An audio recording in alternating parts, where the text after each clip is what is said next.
Sonic the Hedgehog. Everybody's favourite failure. He's had half-baked games for a decade.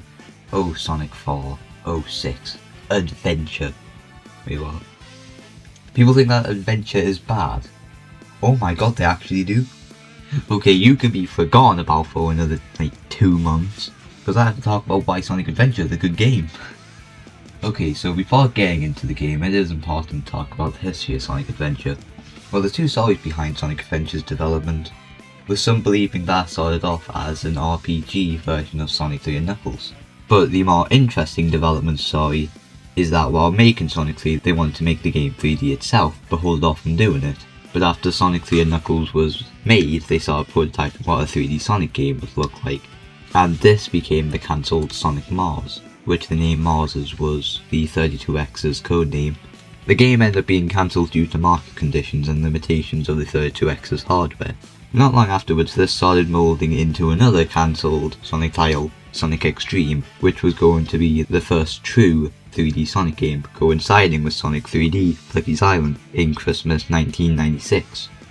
The game would have revolved around guiding Sonic through 3D rotating levels. This game ended up being cancelled due to many different factors, like it constantly switching between consoles, with it starting on the 32X, then being delayed to the Dreamcast, until finally landing onto the Sega Saturn. Also while development, the team used Nights into Dreams engine, which got them into a lot of trouble with the Nights team who didn't want them using it. And the final nail in the coffin, they had no idea what to do in this game. And that is very noticeable in the prototypes. After that whole fiasco, the team started working on making a better 3D engine. But only after a couple of months they came to the realisation that if they made it for the Saturn, it would be heavily held back of what it could really be, and if they reworked the engine into the upcoming Sega Dreamcast, they could do a lot more with the game. So with that realisation on their mind, they decided to cancel the game and reworked it for the Sega Dreamcast. That prototype engine is not lost in fact, as in the Saturn title, Sonic Jam, in the Sonic Bolt segment it is using that prototype. So after all that, the game got made in 10 months, which is actually insane when you consider the fact that Nintendo spent the same amount of time just getting the movement in Mario 64 right. This ended up making the game very rushed and very buggy with when it first released in December 1998 in Japan, with it later being updated in the international versions in 1999. Since it was a massive leap in history in the franchise, there was an obvious need for change in the look of the characters, with the team commissioning Yuji Uekawa to redesign Sonic, giving them a more lanky design, which allowed them to become more expressive and agile. The design of Sonic could be seen throughout the Saturn titles, with each art and render making them slightly more proportionally longer with each piece. That's all stuff I feel that is appropriate to talk about before getting into the actual review part of the video, so grab 50 rings, open your heart, because it's time to talk about the masterpiece that is Sonic Adventure. Well, the first story of it at least.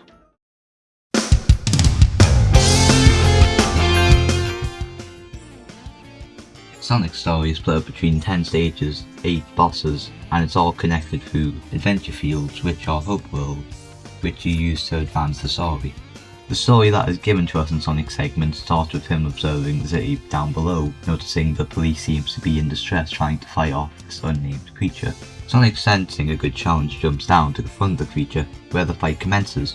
I think it's a good time to talk about Sonic's base moveset, which is super simple in this game, with A being to jump, and if pressed again midair will cause Sonic to do a new move, the homing attack. A midair move that auto-locks the player towards the closest enemy, sending Sonic up in the air after defeating it, giving him additional height.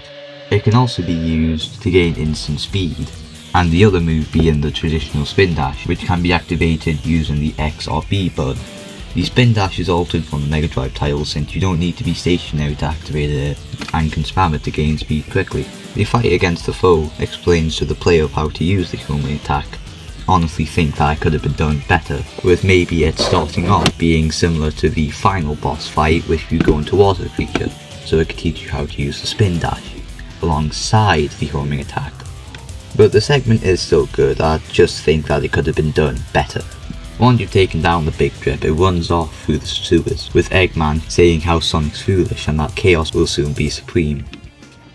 The next scene starts with Sonic resting on a pool chair until he notices that a tornado flying lazily in the sky before crashing it into a beach. With a mission on your hand, you enter the first stage, Emerald Coast, one of the best designed opening levels in gaming history.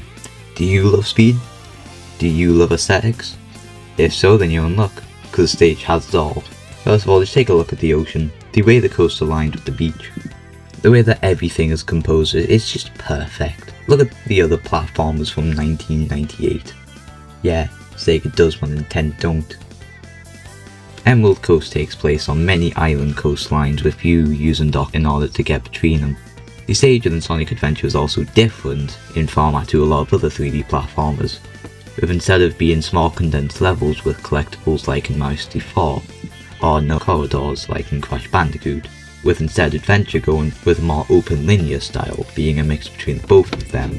One of the pros to this system is that there are going to be countless shortcuts that can be discovered or executed, and if you're wondering why I'm talking about this so much, it's because that is good game design, and I don't see a lot of games following that, especially Sonic games. So like I was saying earlier, the stage is massive, with it being split up into 2 segments. The stage has a ton of points, which I have to bring up. First of all, halfway through the stage there's a chase sequence with a killer whale chasing you down as it shreds through the floorboards. After that segment it takes you up a mountain and over a lighthouse, and at the end of the stage you end up finding Tails, who is passed out next to his plane. Once Sonic and Tails are walking again, Tails shows Sonic that during one of his test flights he found one of the 7 Chaos Emeralds. He also tells Sonic that he wants to show him something, and suggests that they take a train towards the Mystic Ruins. The Mystic Ruins is the second adventure field in the game, and it holds 4 action stages in it as well as Tails' lab. Before you can get to his workshop though, Robotnik shows up and tries to stop you. Because of this, the second fight begins with you having to do the same thing as before, homing attack while they're idle, or you can just spam the button and take them down in 5 minutes. Once the egg is cracked, Eggman notices Tails' Chaos Emerald and uses the grabber to grab it.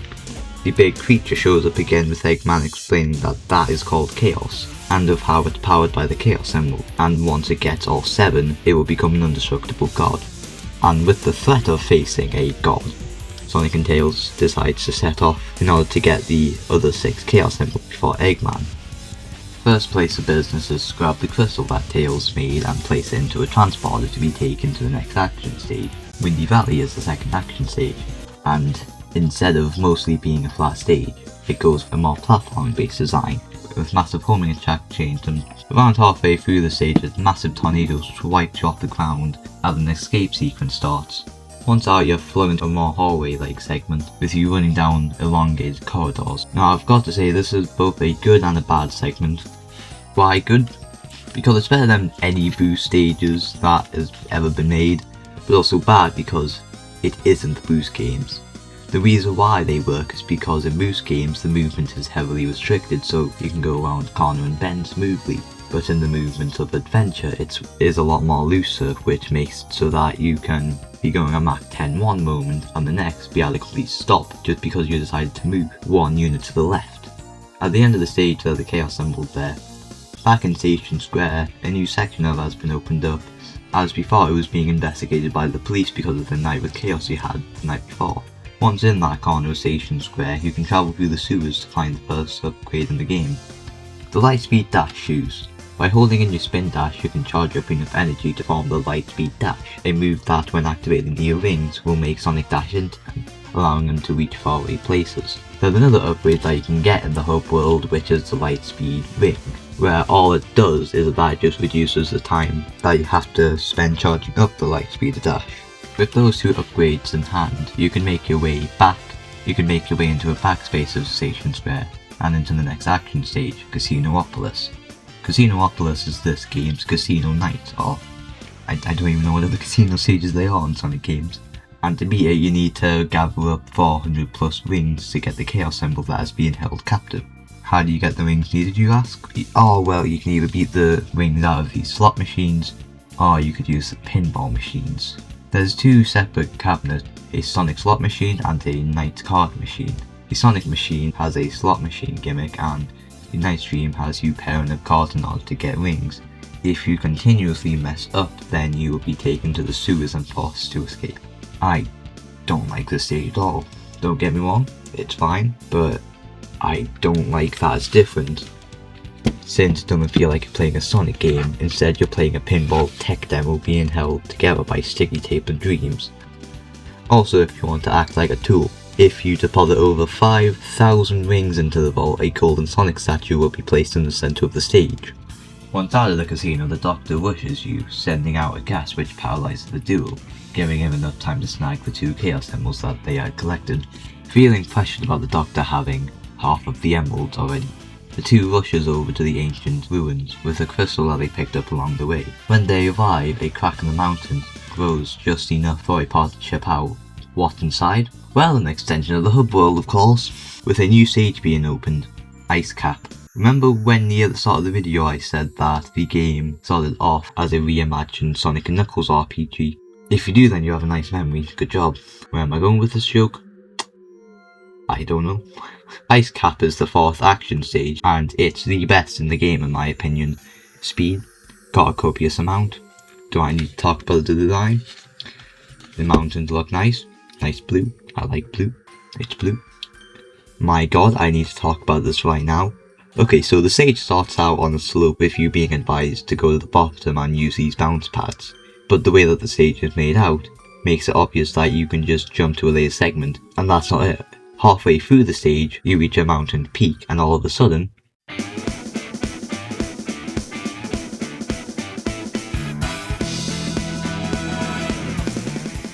boom! Old concept revitalized. Wow, this is just legitimately greatly designed. I can't even put into words the greatness behind this part. The background song being so upbeat, putting you into instant dopamine mode, the instant threat of outrunning the avalanche adding to the tension, the ample amount of jump ramps, the speed boosters sending you flying in the air, the constant tricks that you can do, the shortcuts that you can take, everything about this section just elevates it into one of the best Sonic segments in the whole franchise. That stage, I'm very sorry for the rest of the game. Back in the overworld, you come across Knuckles again, and you know when like 15 minutes ago I brought up the fact that the game started off as a Sonic & Knuckles RPG? Well, what's gonna happen could be a remnant of the original story, cause just like in SNK, Knuckles gets tricked by Eggman into thinking that Sonic is evil.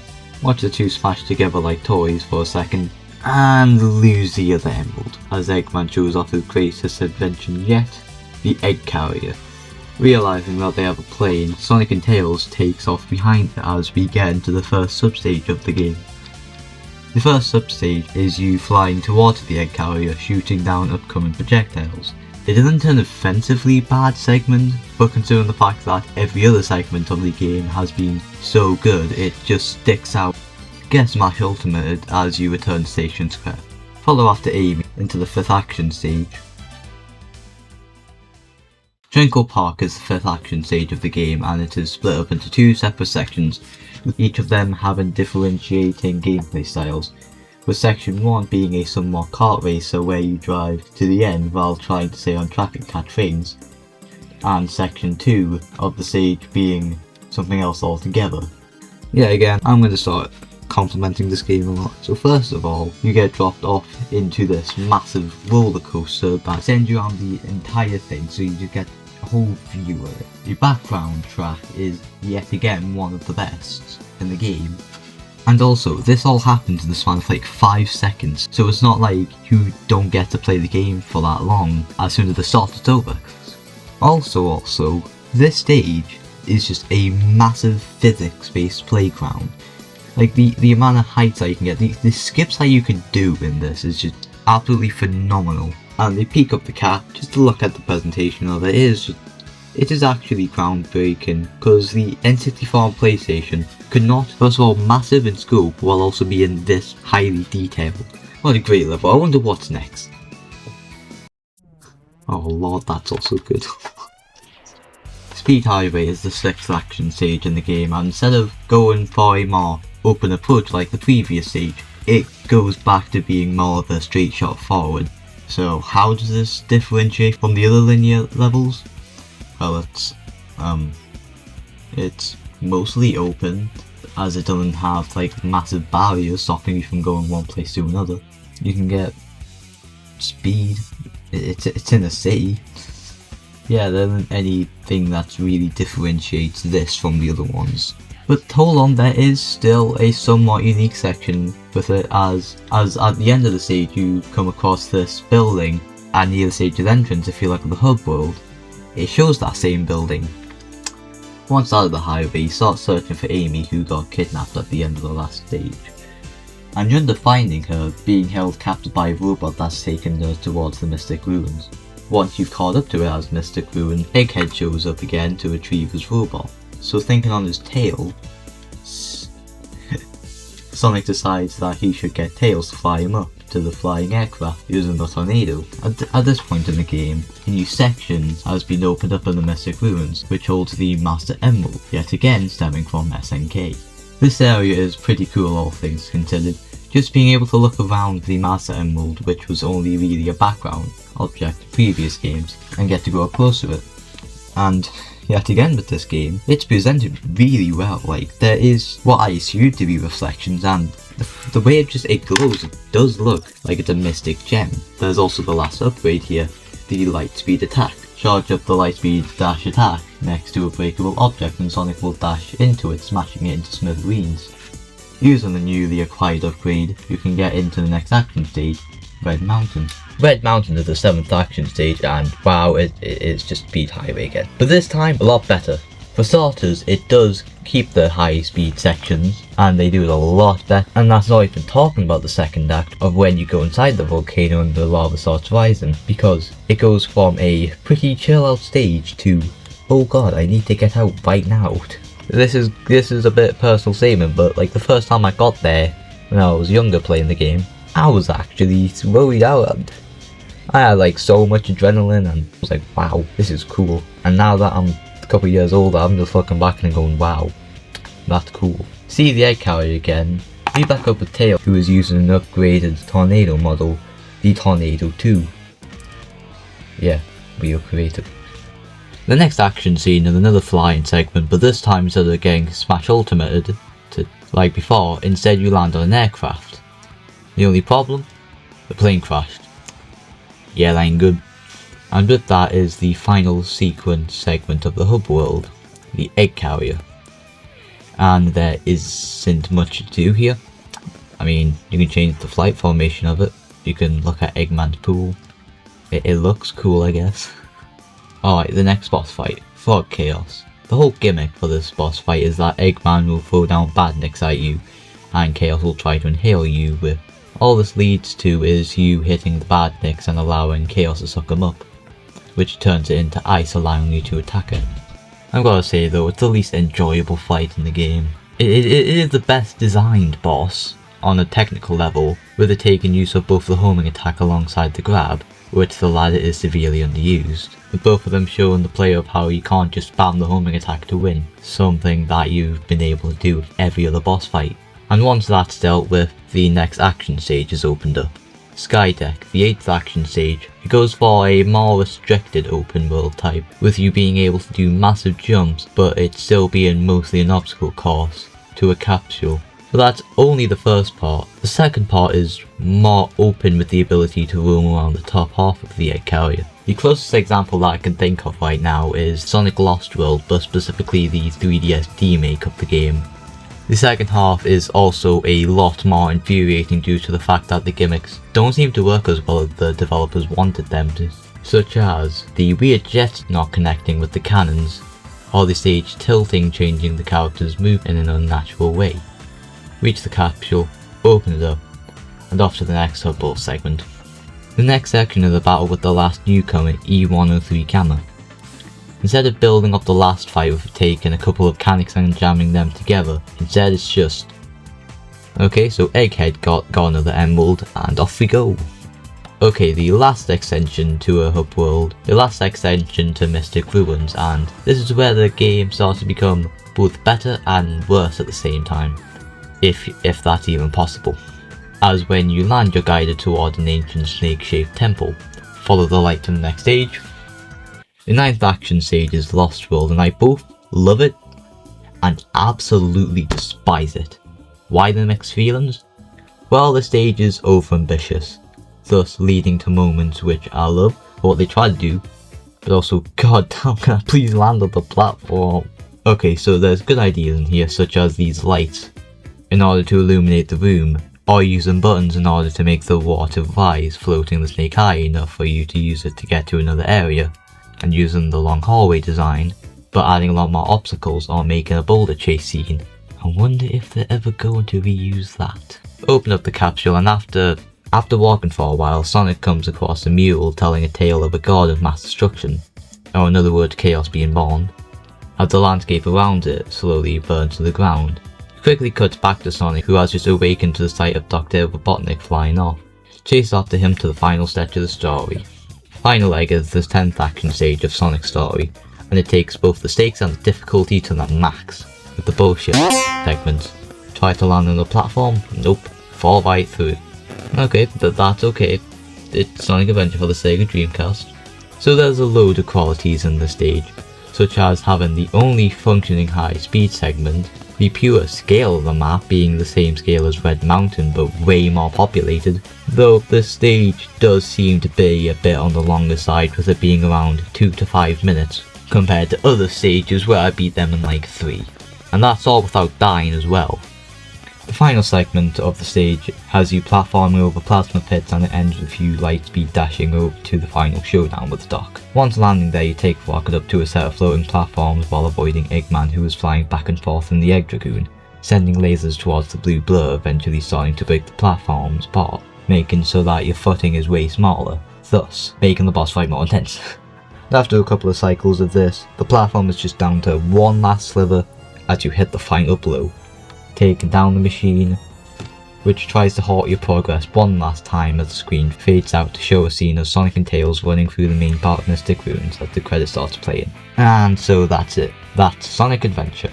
Well, Sonic Story at least, and yikes, this took way longer than I was expecting to. I am very sorry everybody for this. But there's still stuff I want to go over, like how I said earlier, the graphics in this game look absolutely stunning for being released back in 1998. And also the music is just something else entirely. This is by far the best soundtrack to accompany any game that I've ever had the experience of playing through.